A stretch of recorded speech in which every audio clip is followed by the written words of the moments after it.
कवि शिरोमणि लेखनाथ पौड्यालको जन्म विक्रम सम्वत 1941 पुस 26 गते अर्घौ अर्चले भन्ने स्थान जुन कास्की जिल्लामा पर्छ भएको थियो। यिनले संस्कृतमा मध्यभाषासम्मको अध्ययन गरेका थिए। भीम शमशेरका दरबारिया पण्डितका रूपमा समेत रहेका यिनी रोयल नेपाल एकाडेमीका सदस्य समेत भएका थिए। कवि शिरोमणिद्वारा यिनलाई सम्मान गरिएको छ। 2022 फागुन 7 गते देवघाटमा यिनको देहावसान भएको थियो। अब लगाउँ यिनका कृतिहरूतर्फ। यिनका प्रमुख कृतिहरू निम्नानुसार रहेका छन् र हामीले वाचन गर्न लागेको कविता बसन्त कोकिल यिनको कविता सङ्ग्रह लालित्य भाग 1 मा सङ्ग्रहित रहेको छ। कवि लेखनाथ पौड्याललाई परिष्कारवादी धाराका कविका रूपमा लिइन्छ। नेपाली कविता साहित्यमा आधुनिकता भित्याउने युगान्तकारी कविका रूपमा समेत यिनलाई चिन्ने गरिन्छ।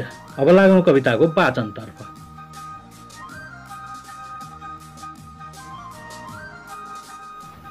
भरिलता वृक्ष विषे टनाटन नवीन लाखौं फूल पालुआकन बसन्त आयो कलकण्ठको अब सुनिन्छ सारै कलकण्ठ गौरव। अगाडि जोदी नबनी लुकिकन बिताउँथ्यो के बल दुःखमा दिन अहोहीको किलहेर जयो प्रमोदले पूर्ण महासुखी भयो। बसी बगैँचा बिच मोजमा परी नयाँ कलिला सहकार मन्जरी चपाउँदै मस्त भएर बेसरी कुहु कुहु गर्दछ त्यो घरी घरी। चलिरहेको छ सिरी सिरी हावा झुलिरहेछन् सब मन्जु पालुवा जता दियो दृष्टि उतै सुखी मन प्रमोदले पूर्ण नहोस् त्यो किन। समीरले पुष्प परागको झरी लगाउँदा त्यो रसरङ्गमा परी झुलिरहेको छ शरीर बेसरी मुछेर त्यही रजमा घरी घरी पिएर सानन्द रसालको रस घुमाउँदै नेत्र दुवै मदालस सहस्र खोली सुरिलो गलाकन घनक्क घनका उछ त्यो सबै बन।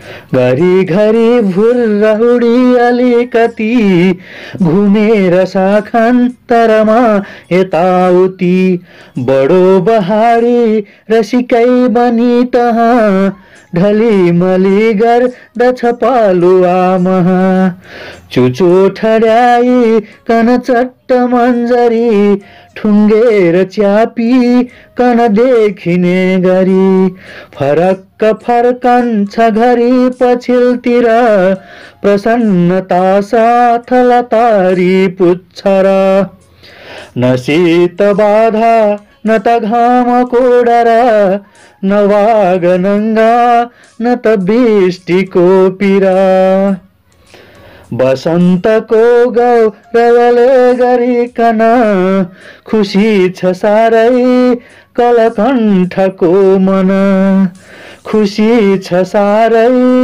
कलकण्ठको मन कलकण्ठको मन। बसन्त कोकिल कविताको वाचन पश्चात अब हामी यसको मूल भाव वा सन्देशबारे छलफल गर्नेछौँ। ल त सुरु गरौँ।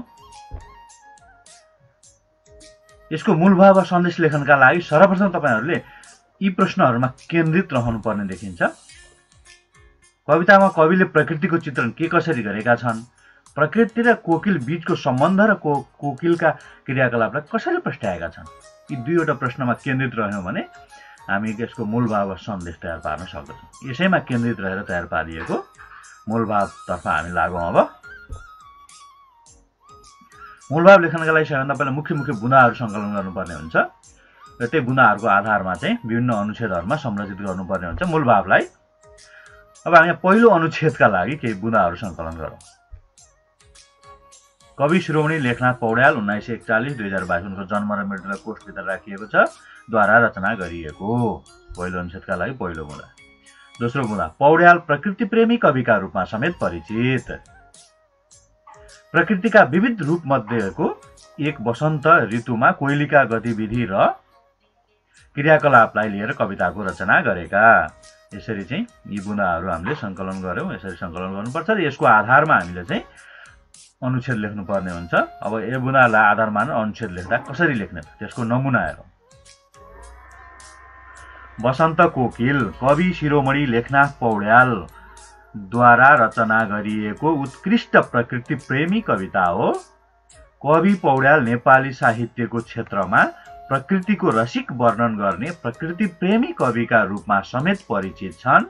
प्रस्तुत कवितामा कविले प्रकृतिका विविध रूप मध्येको एक वसन्त ऋतुमा कोइलीका विविध गतिविधि र क्रियाकलापहरूलाई वर्णन गर्दै कविताको रचना गरेका छन्। हामीले चाहिँ यसरी यी बुँदाहरूलाई आधारमा पहिलो अनुच्छेद तयार पार्यौँ मूल भावका लागि।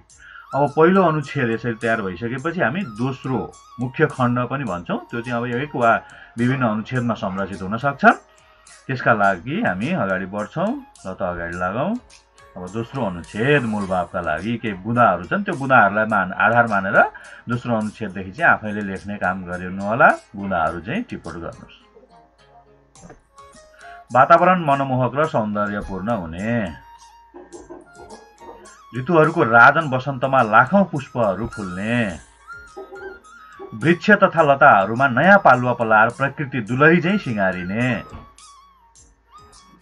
प्रकृतिको त्यस्तो नयाँपनसँगै कोइलीको विविध क्रियाकलापका साथमा सुमधुर आवाज सुनिने। कोइलीले अनेक किसिमका रसपान गरेर प्रकृतिसँग आफ्नो मिठो स्वर साटेको। यो अवधिमा कोइली मनैदेखि प्रसन्न हुने। कोइलीले शिशिर ऋतुमा दुःखपूर्ण र कठिन दिनहरू व्यतीत गरेको। अगाडि लागौँ। वसन्तको आगमनसँगै कोइलीले महासुखको अनुभूति गरेको। लाखौं पुष्प मन्जरी पलाएर बासन्ती हावा चलेको बेला कोइलीले आँपको मन्जरी चपाउँदै कुहु कुहु आवाज निकालेको।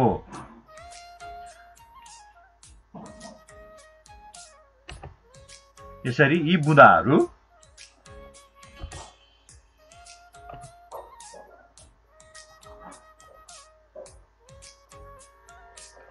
आधार मानेर दोस्रो अनुच्छेद लेख्नुपर्ने हुन्छ। कविता पढेर कविताको भाव पहिचानलाई पनि तपाईँहरूले चाहिँ ध्यानमा राख्दै यी बुँदाहरूलाई समेत ध्यानमा राखेर मूल भाव तयार पार्नुपर्ने हुन्छ। मूल भावका लागि दोस्रो अनुच्छेद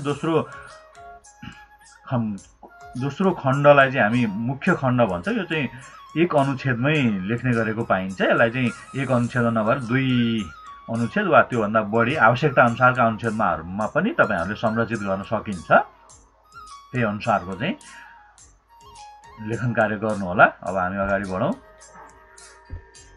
अब चाहिँ अन्तिम अनुच्छेद अर्थात् निष्कर्ष अनुच्छेदका लागि बुँदाहरू।